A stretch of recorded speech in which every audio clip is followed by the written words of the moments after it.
안녕하세요. 대한민국에서 제약바이오를 가장 쉽고 정확하게 설명해준다고 자부하는 남자 이석현입니다. 자, 본격적으로 마크로제 날아가 보기 전에 제가 한 가지 미리 이제 말씀드리고 이제 시작을 할 텐데요. 저를 비롯한 대기업에 소속된 모든 멘토분들께서는 각자 맡으신 산업과 종목이 있으십니다. 저 같은 경우에는 이제 제약바이오가 되겠죠. 자, 제약 바이오를 제가 이제 담당을 해서 하게 되는데 그 어떠한 상황이 오게 되더라도 기자 정신을 갖고 끝까지 추적 관찰하면서 여러분들의 알고자 하는 그 욕구 충족시켜 드리기 위해 노력할 것을 약속드립니다. 제가 이 약속을 어떻게 여러분들과 함께 지켜 나가는지 한번 이제 보시는 것도 또 다른 관전 포인트가 아닐까 싶습니다. 자, 마크로젠 들어가 보도록 하겠습니다. 97년에 설립이 돼서 2000년에 이제 코스닥 시장에 상장한 기업입니다. 유전체 분석, 올리고 합성, 마이크로 어레이 분석, 유전자 편집 마우스 생산 뭐 이런 것들을 주요 사업으로 영위 중이고요.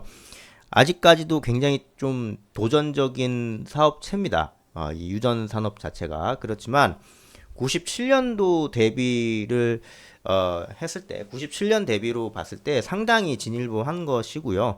앞으로도 더 강력하게 진일보할 수 있는 그런 상황으로 좀 왔다라고 보는 편이 가장 좀 이제 합리적이지 않을까 싶은데요. 자, 20년 이상 꾸준히 유전체 분석 사업을 해오면서 기술력과 노하우 부분에는 뭐 다른 분들이 이제 추종하는 게 좀 이제 불가능하다 싶을 정도로 상당한 노하우를 많이 갖추고 있습니다. 예. 네, 그렇게 보시면 될 것 같고요. 그 다음에 이제 관련 데이터베이스도 굉장히 많이 그 어떤 친구들보다 확실히 많이 가지고 있다. 이렇게 보시면 될 것 같아요. 네, 그리고 현재 세계 약 153여 개국에 18,000여 고객을 확보했고요. 또 이제 연결 대상 종속 기업으로 해외 소재의 유전체 분석 기업 3개사를 보유하고 있다. 이렇게 보시면 될 것 같습니다. 자, 그리고 이제 요거는 이제 사업 부분인데 DNA 뭐 이런 거 염기서열 분석, 유전자 기능 연구 뭐 되게 여러 가지인데 중요한 거는 뭐냐면 자기가 밀고 있는 자기가 자신 있어 하는 그런 사업 부분에서 그런 자신들의 기술을 녹여낸 사업 부분에서 매출이 발생되고 있다라는 거. 그게 제일 중요합니다. 다른 제약 바이오들은요, 일단 기본적으로 우리 됩니다. 한번 믿어보세요. 라는 식으로만 이제 하고 실제적으로 그게 되는지 여부는 잘 몰라요. 모르는 경우가 많습니다. 될 거라고 믿고 이제 투자를 하는 경우가 많죠. 그렇지만 적어도 마크로젠 같은 경우는 이미 그러한 단계는 좀 이제 지나서 좀 이제 긍정적으로 뭔가 흐름 뽑아낼 수 있는 그런 단계까지 와 있다라고 얘기를 해도 과언은 아닙니다. 그렇게 보실 수 있고요.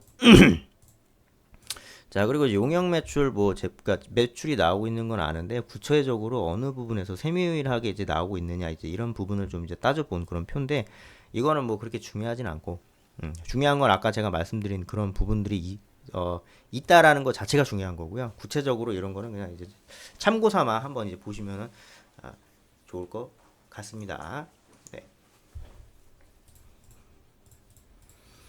그리고 이제 평균 가동률이 이렇게 보시게 되면은 뭐 올리고 같은 경우에 69, 뭐 마이크로 어레이 같은 경우에는 51, 뭐 DNA 시퀀싱 같은 경우에는 뭐 이제 이런 식인데 뭐 이렇게 해서 이제 얼추 평균 잡아보면은 60%보다는 살짝 조금 못 믿어온데 계산해 보면 한 56.2% 정도 나오거든요. 그러니까 보통 이제 가동률이 6에서 80% 정도 되는 가동률을 보이게 되면 상당히 좀 준수하다라고 우리가 평가를 내릴 수가 있어요.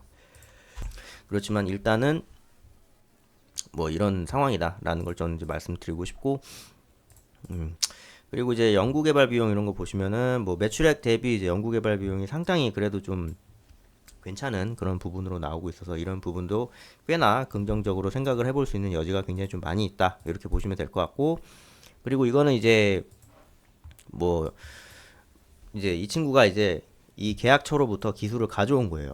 예를 들어서 이거는 뭐 약물 유도 유전자 가위 제조와 벡터 기술 이전 계약 같은 경우에는 뭐 이렇게 되었다. 좀 이렇게 된 거고 뭐 사용권 도입을 했다라는 거는 이제 뭐 요 프로드 연구소에서 만들어낸 뭐 이제 크라이스퍼 특허에 대한 사용권을 이제 라이센스 이인을 했다. 좀 이런 거고요.